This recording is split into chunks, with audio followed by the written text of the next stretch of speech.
Ready? Ready. Hey everyone, welcome back to the latest episode of Snitchin'. It's your host, Kristen. And Brittany, get ready for the best part of your day. And we are so excited to have our friend Laura on. Laura is a registered mental health therapist, and she is here to talk to us about all things mental health. She works a lot with couples. So we're going to hear about her experience with that, things that people are fighting about, tips for just, improving your overall well-being, things that you can do if you notice someone struggling. It's going to be a great episode. Laura, how are you feeling about coming on the pod? I'm so excited. I've obviously been a snitch since the jump. So I'm really excited to be here. It feels surreal. It's like my favorite podcast. So I'm happy. Yay. Oh my God. Oh my God. Shouldn't have told us that. Yeah, no, I mean, straight to the head. Yeah. But yeah, no. So Laura is also a huge Taylor fan, big Swiftie, just like us. And I was just telling these guys that I literally just saw an article. I mean, it seems like the rumors of them getting married in Rhode Island are true. Did it say when? No. It just said that it's going to be small, like they think it's going to be private, not have a ton of celebrities and random people, is what it said. I'd be keeping our pulse on the Ocean House reservations because maybe we could get like a little bird's eye view from the hotel. Wait, yeah, because you've been there, right? I've never been to Watch Hill. Britt, the room that we had, the window was directly her house. Like all we could see was her house. Like it was. God. She wasn't. You're like, there. I'm not leaving. I know. I was in Kansas City for that weekend, but it was so cool. And you can walk right up to the gate. You can feel like you're her friend and walk up. Oh my God. Like, oh, I'm just dropping off, my sourdough starter for Taylor. We're basically invited to the wedding. Exactly. I wonder how that works, if they would have to keep that under wraps, like the hotel, or if I don't know, the Swifties will figure it out. I saw an article that Selena just rented out the entire hotel for her wedding for family and friends. So I wonder if they'll do that. I bet she'd do that. Yeah. Yeah. But it's also said that every major designer is offering to design her wedding dress. She's probably gonna have multiple outfits. I saw rumors, obviously, that Travis, pregame, he's been in suits the past couple of times he's been seen. So the chat was that he's trying out designers to see. He's wearing suits to games to see what designer maybe gets him the most comments. Wow. I think I would literally cut off my arm to go to that wedding.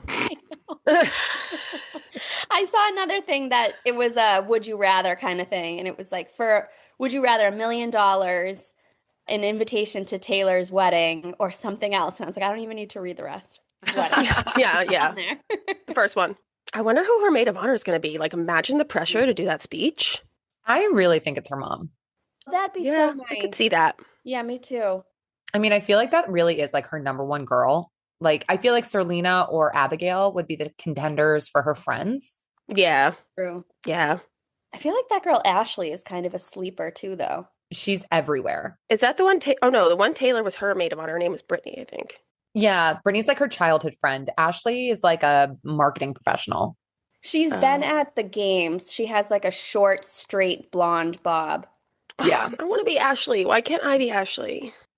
No, Ashley is kind of has it made. She's in Taylor's orbit. She's always in the celebrity's orbit, but she's not really famous herself, which is kind of ideal.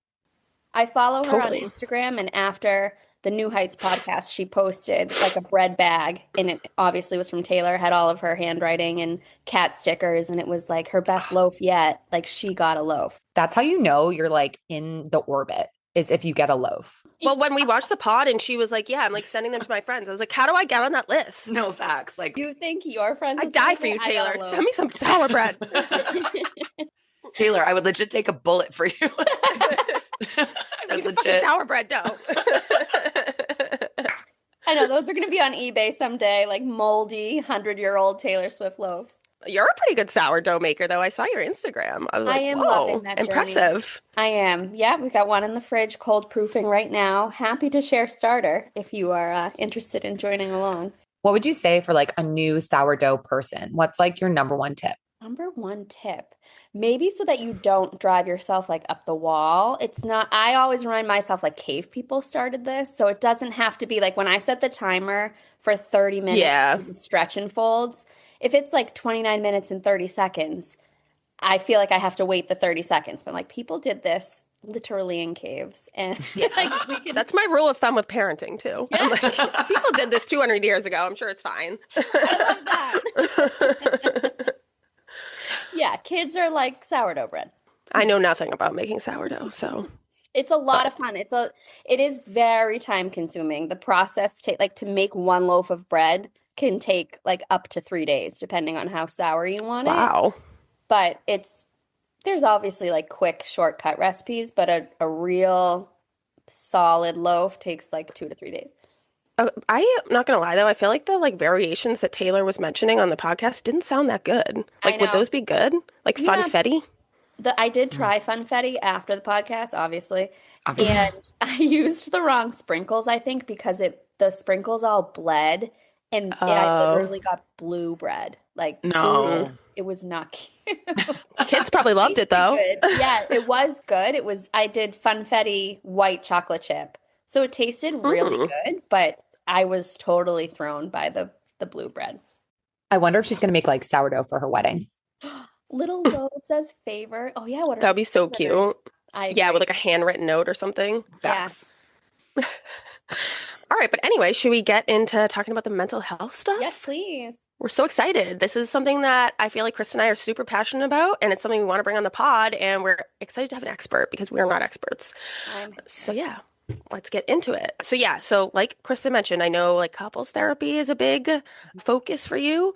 So like I would just love to hear about like what are like some of the things you see when working with couples? Like what are people fighting about? And like what's the advice you give?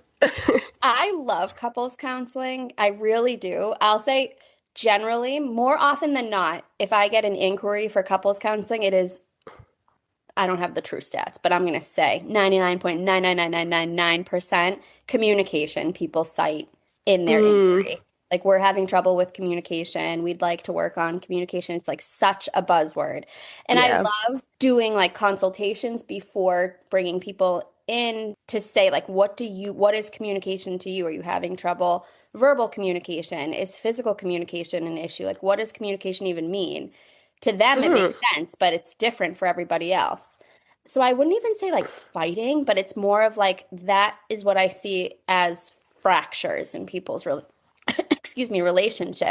They come in wanting to work on communication, and it's always like more than that. It's Yeah.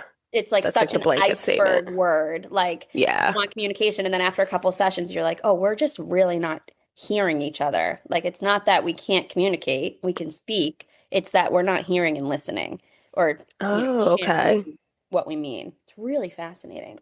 Interesting. Or could it be like the way that people deliver it, like your tone and stuff like that? Everything. It's like so many people, like humans, not just people in therapy, humans often, maybe you can relate. I know I can. People, they are waiting to say their piece. They're not listening to what someone's saying. They're just waiting for I the see other that. person to finish so they can share. And it's like you didn't even clock anything that person was just saying. You just were waiting to speak. Honestly, that is like so facts. I do that too. If you are doing that constantly in your like primary relationship, it's going to eventually become obvious. Yeah. I think that's a really powerful thing that people aren't even aware of. Just the need to be right. I feel like it's so universal, and it really is why people, listen just to respond, but not to like understand. That's a great point. Exactly. And it's like, do you want the win, or do you want the relationship to win in a specific argument? Like, are we against each other, or are we coming out of this with a solution that works for both of us? So long answer to your question is that, but short answer is definitely people come in wanting to work on communication. That just begs the question, is there like a topic that you find that comes up more for? We were just talking on the pod about how, like finances is something that is a really common reason why people break up. So is there any, common topics that you find people are having a hard time communicating about? Like parenting? Yep. Yep. I ask that too. Like, are you seeing struggles with communication in a pattern, or is it just all over the place? And oftentimes it's like specific topics, finances, sex. Other times it's like we just can't land on anything. Like we are Mhm. speaking two different languages and we don't understand what each other are saying. Are there like any qualities of like successful couples that you see, or like anything, I don't know, good advice for couples? Yeah, yeah. I pulled it up and I recommend your listeners to do like a little Google search. This kind of couple's daddy, his name is John Gottman. He founded, I don't know, created this theory, I guess, called the Four Horsemen. What I love about the Four Horsemen is they come with antidotes. So the Four Horsemen are behaviors that can damage a relationship. And he found that these four are the most kind of prominent.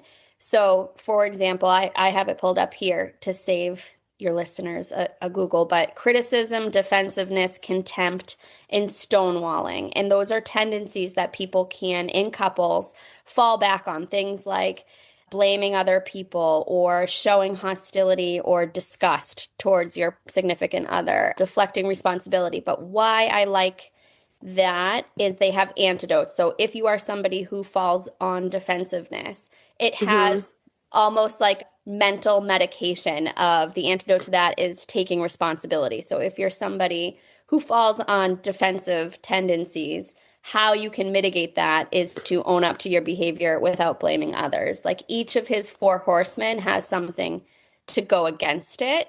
Oh, Um, interesting. it's really cool. You know, if you identify with one of the four horsemen, your personal work is to do the antidote in your relationship to mitigate or to lessen, the damage that's done by those. And they're there because they're common.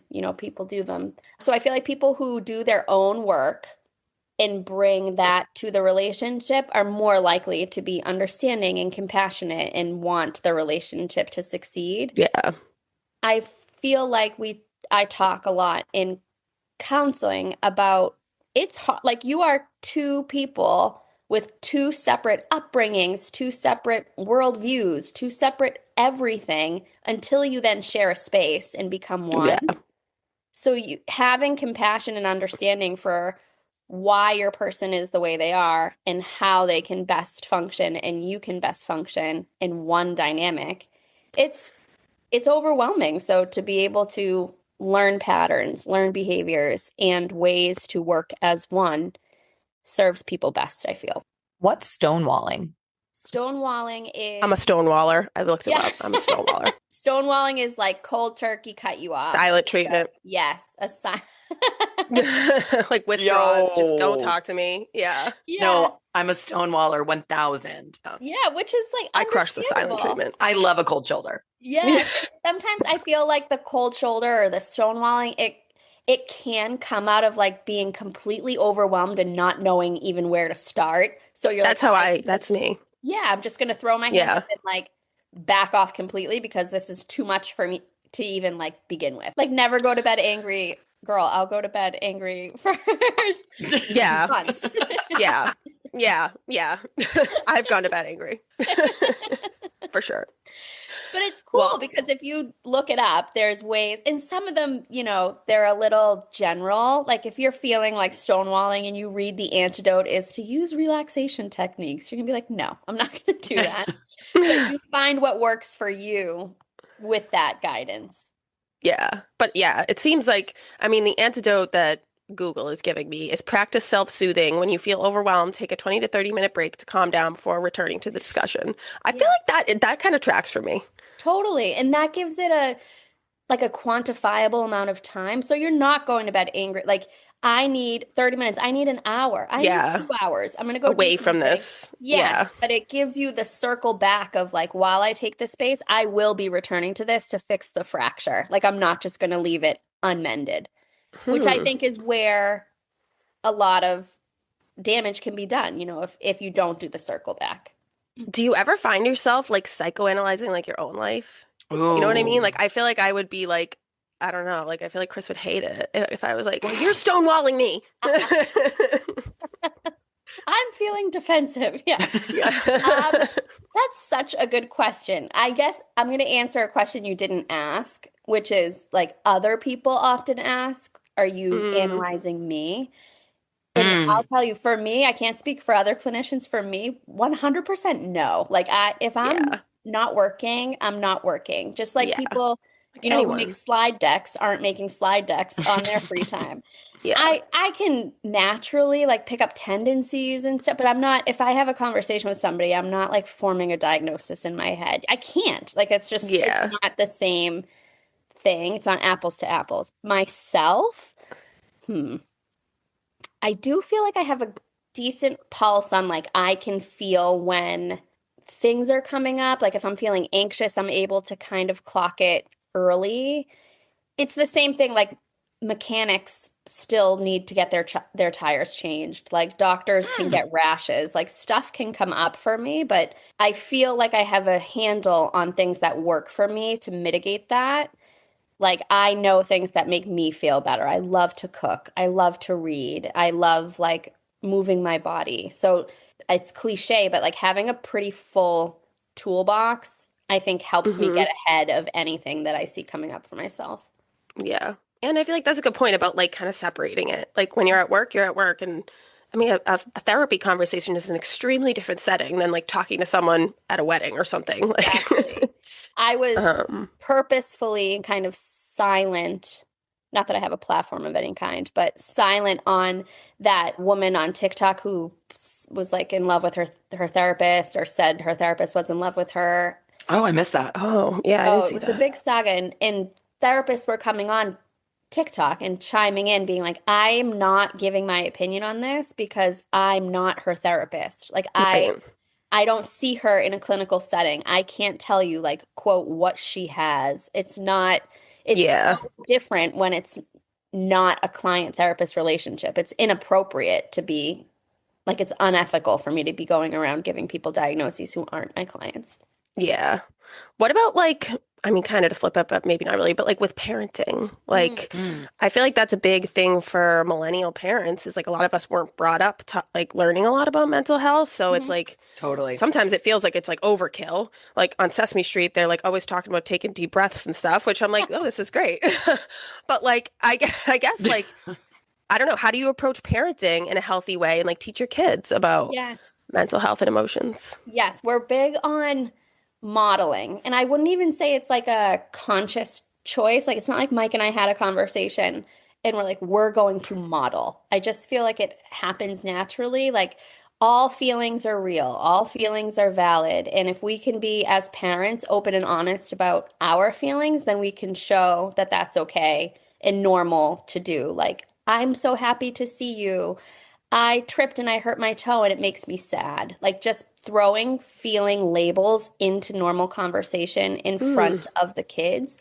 Then you hear them saying like, "Oh, I can't do this right now. I'm overwhelmed." It's like, "Thank you for sharing how you were Oh, feeling." Like as I feel like similar to the circle back in the couples fracture. Like if you can bookend it with an antidote. Like I'm feeling overwhelmed by all of the choices we have in front of us right now. I'm going to move some of them so I can see our options more clearly. Like hmm. here's a feeling I'm having and it's creating unrest. How and what can I do about it? What can I Right. do about it and how can I do something about it?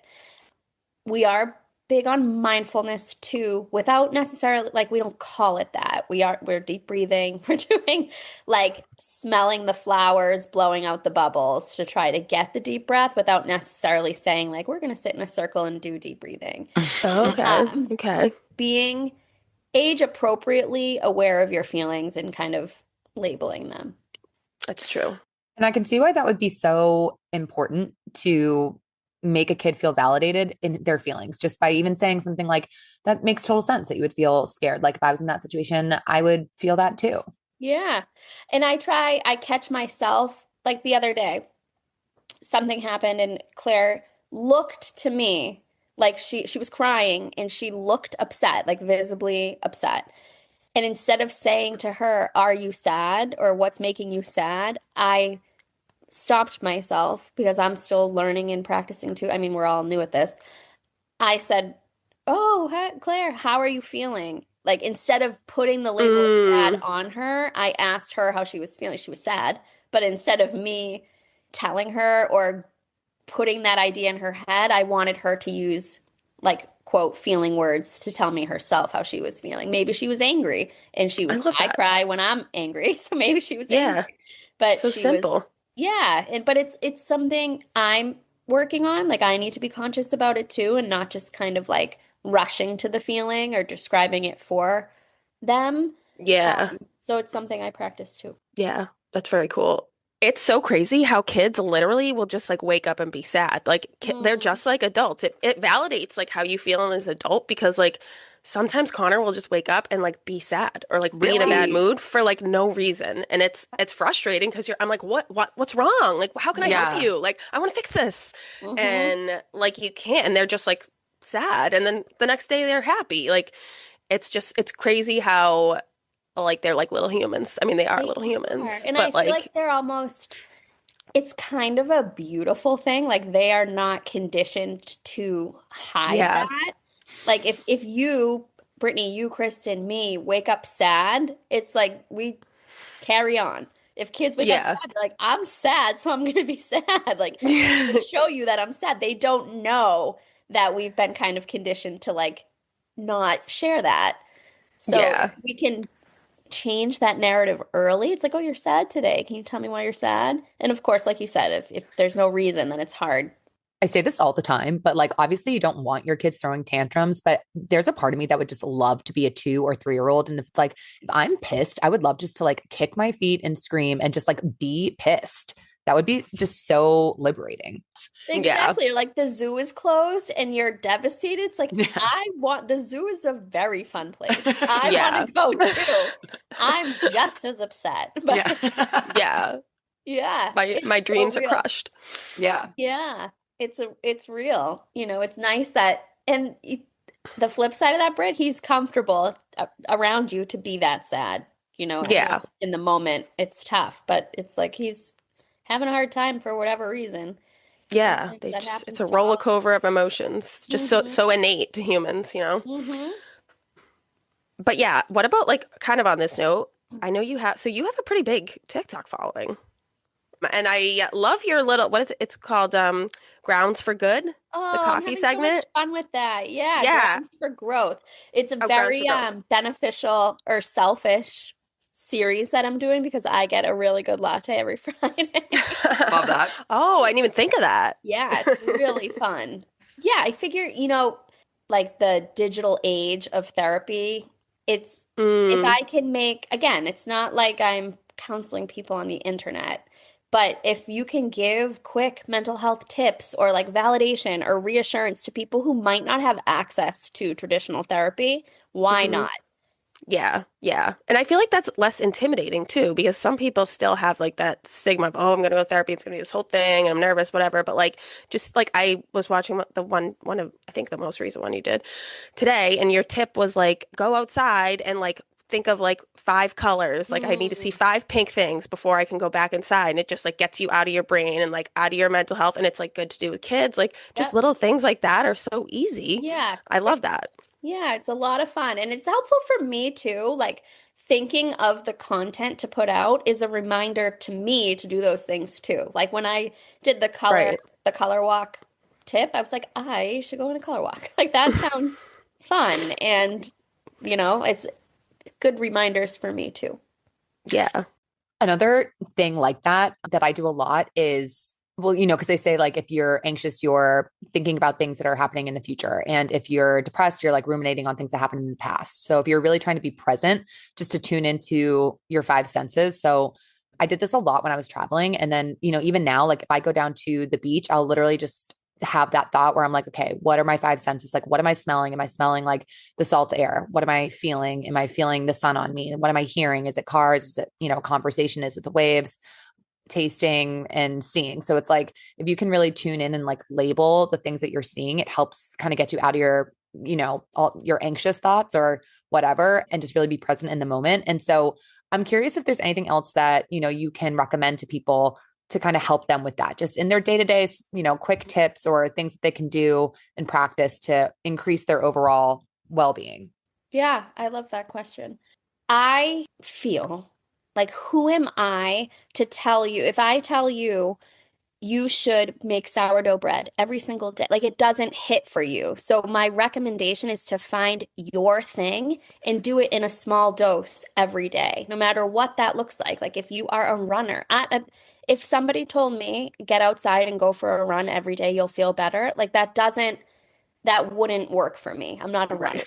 So find what your niche is. Maybe it's reading. Read 10 pages a day. If you're having a hard time, read 5 pages a day until you can increase the capacity. Do your thing in like a micro dose each day. And if it works, increase the duration. If it's accessible, like if you are a sourdough baker, you're not going to do that maybe you are, but you're probably not going to do that every single day. So what scratches the same itch for you, and do that? Does that just mean you enjoy baking? Can you bake something small, every other day? Something that's accessible so you set yourself up for success and you're not disappointed when you're not able to do your self-care. That's like such the opposite of what we want to be happening.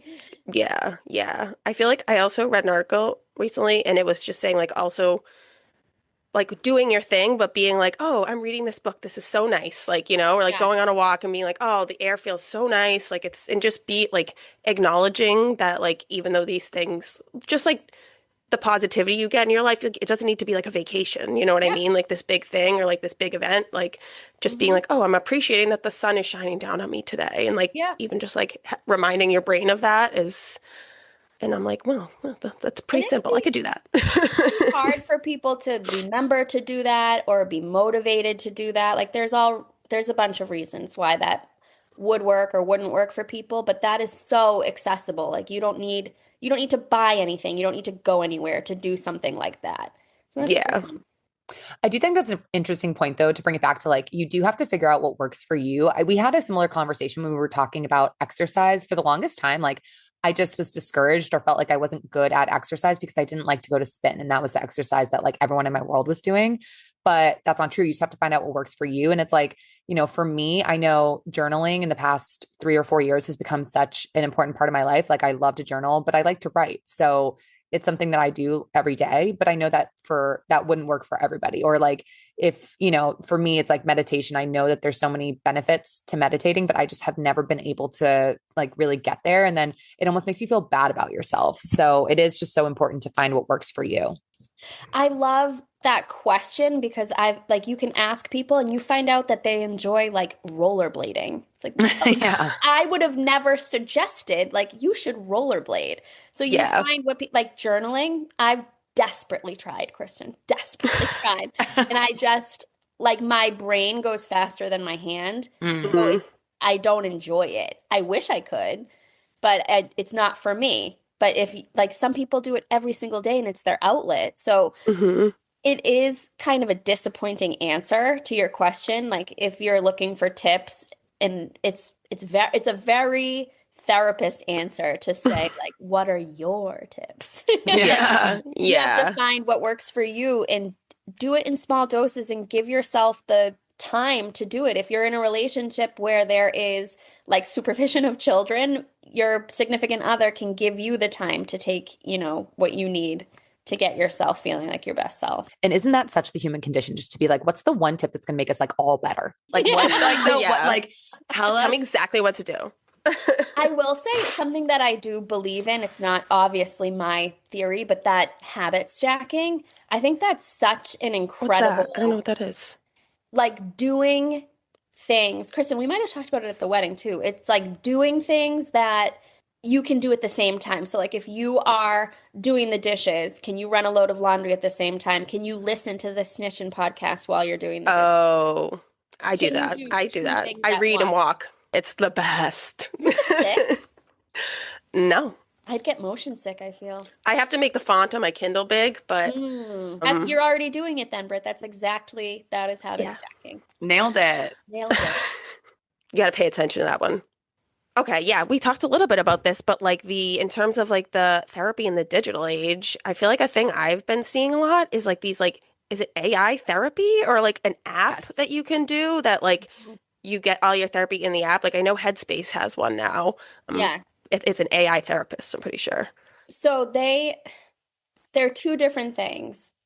There are digital platforms for therapy like BetterHelp or things like that where Hmm. you're talking to a human therapist. And then I'm seeing people using like ChatGPT as their Yeah, therapist, like completely AI, not even human voice, just like texting ChatGPT looking for support. that's a little scary. It is scary and it's understandable. Like I'm glad people are looking for supplemental support, especially if therapy isn't something that they can access right now. But where I struggle with it is these are obviously like advanced technologies. They can do wild things. They're still not human. And Yeah. I practice personally from a very relational standpoint, like so much, in my opinion, so much healing is done through relationships, including the therapist and client relationship. Hmm. So when that human to human interaction with clinical training and trauma informed training is lost and it's human to robot, you're missing and doing yourself a big disservice, a scary Yeah. disservice sometimes to be using those. So when I hear that people are using AI or like ChatGPT for their therapy, what I hear kind of underneath that is that that's someone looking for help. Like they are Yeah. seeking help out in a way that makes sense or is accessible to them at the time. My explicitly strong recommendation would be to do yourself a favor and keep therapy human to human. I saw a really interesting, or I heard a really interesting story about this on the daily. There was someone who was using ChatGPT, and one of the things that they were mentioning was that ChatGPT is a tool that's designed to keep you using it, like any of these apps. Like they want to keep you engaged and keeping you using ChatGPT. So it's almost pre-programmed to be a little bit of a compliment machine, and something that's going to boost your ego based on what you're inputting into it. And there was this guy who was really insecure about his smarts. He never graduated high school. He started asking Chat GPT about the equation of pi, 3.14. And next thing you know, like Chat GPT is telling him, wow, you're asking so many great questions. Cut to like several months later, he has been led to believe that he's this like mathematical genius. And so that was one of the things that they warned against was, you know, that it's there designed to kind of boost your ego. And one of the things that I know that you've said in one of your TikToks, Laura, that's always stuck with me is like, sometimes you are the problem and you need to have a therapist that's going to be objective and let you know that because, sometimes it's you. And do so much work like that TikTok is saying, if you're the problem, then you have the opportunity to fix it. Like that, it's a powerful spot to be in to be the problem because then you can also be the fixer. So Hmm. ChatGPT, I don't feel like while it's very advanced, it can't give you what human to human therapy can give you, like real deep, meaningful work. It can give you like a quick hit of a tip or like a suggestion, but it's not clinically based or clinically trained. So much, it's scary. It is. What about like through COVID? Like, do you do most of your stuff now virtual? Yeah. So I have a full-time IRL job that is more resource connection based, not clinical counseling. And then I do counseling part-time. And my full-time job is in person and my counseling job is 100% virtual. Yeah. Do you feel like since pre and post COVID, or like even since you started, like there's way more demand, or like people? I feel like people's attitude just toward therapy has definitely changed in the last Mhm. 5 years. For sure. I feel like we are in a gift of a time. Like therapy is cool. Yes. Mm, People are normalizing it, talking about it. Like if you don't go to therapy, why not? Like yeah. It it's helps awesome. literally everyone. It And helps I feel like everyone. I've always said that. I give a lot of credit to younger people because they're working it into their conversations like it's going to the gym. Like, oh, I can't hang out tonight. I have therapy. It's like, oh, so do Yeah. I. Do you see Yeah. Sarah Jane? Oh, me too. Like it's such a Yeah. normal conversation and we can learn a lot from young people, but that definitely is, it's cool now to go to therapy. So I feel like it's a win for therapists and it's a win for people who get the support too. I feel like Cool when to we be were a Swiftie younger, too. it all Cool to comes. be a Swiftie, cool to be a therapist. It's cool to be a Swiftie therapist. Oh my God, Very double cool. whammy.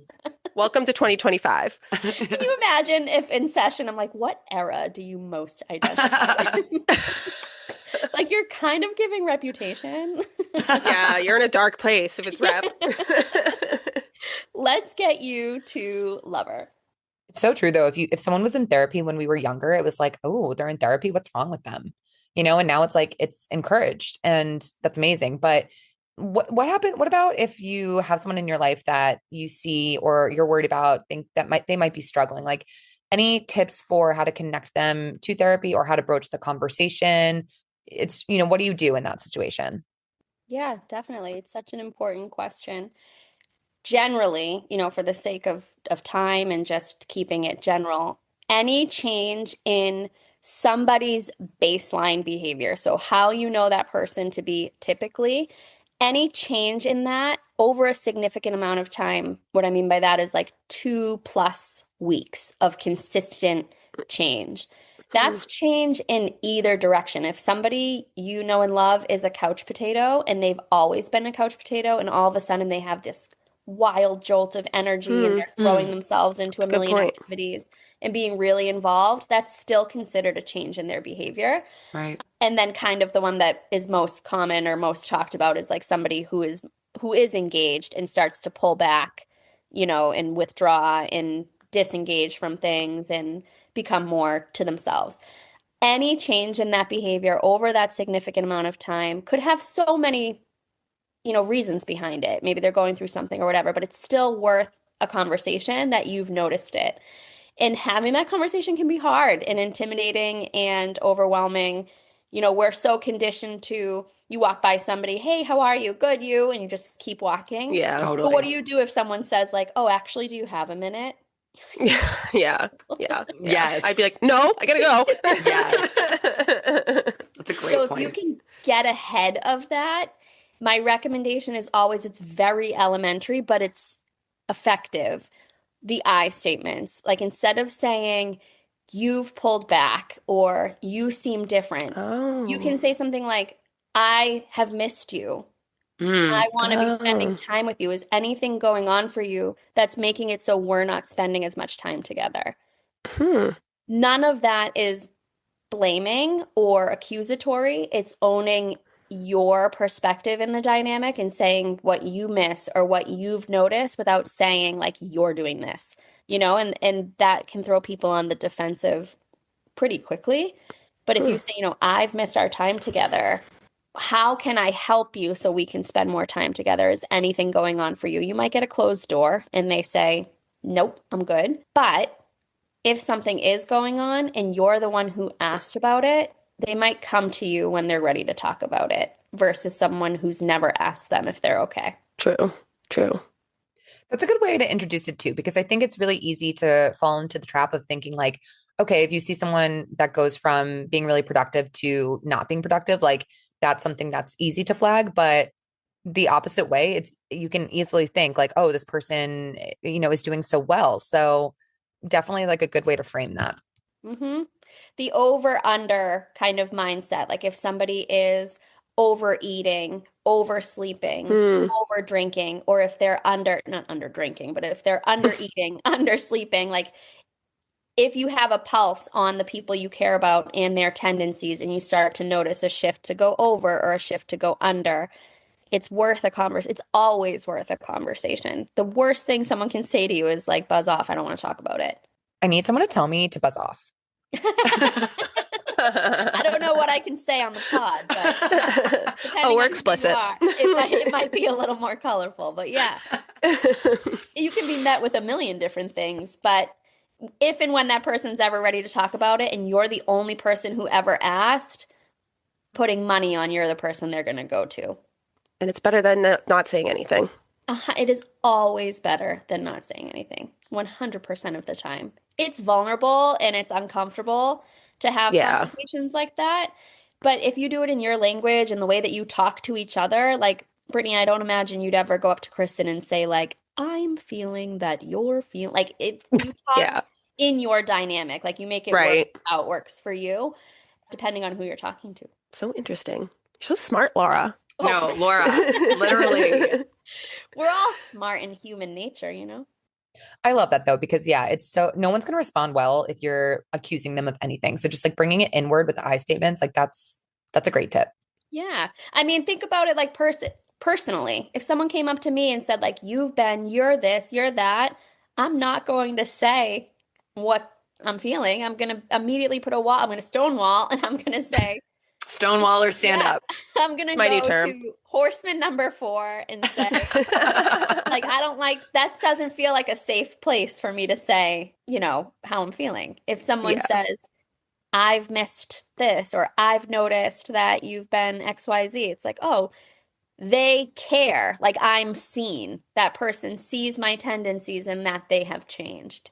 Oh my God, Laura, this has been so great. You like need to come on our snitch sessions every Friday. Like we need you. I am Yeah. always down to snitch. This was so much fun. Thank you so much for coming on. I know Flew this by. was a blast. I miss you guys. I want to like hug you through my screen. I know. I know.